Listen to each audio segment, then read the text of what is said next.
Hello বন্ধুরা, শ্রেয়াস মেনুতে সবাইকে ওয়েলকাম। তোমাদের বলেছিলাম আমি একটা করলার রেসিপি শেয়ার করব। এটা আমার মায়ের রেসিপি, অবশ্যই একবার ট্রাই করে দেখতে পারো। সেই জন্য করলাগুলোর মাথাগুলো এভাবে কেটে নুন হলুদ দিয়ে সেদ্ধ করে নিতে হবে।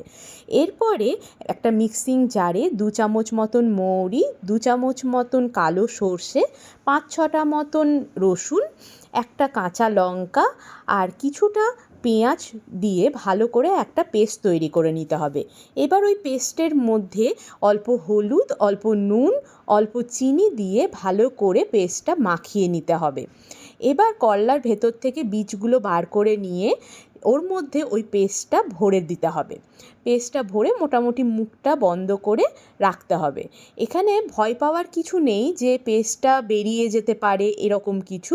পেস্টটা বেরোবেই। এবার পেস্টটার বেরোনোতেই এই রান্নাটা হবে।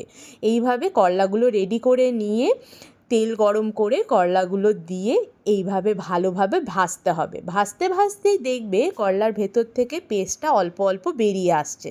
এই পেস্টটা বেরিয়েই রান্নাটা পুরো কমপ্লিট হবে। আর করলাটা যখন হয়ে যাবে দেখবে তখন উপর থেকে তেঁতুলের জল দিতে হবে। তেঁতুলের পাল্প বলতেই পারো।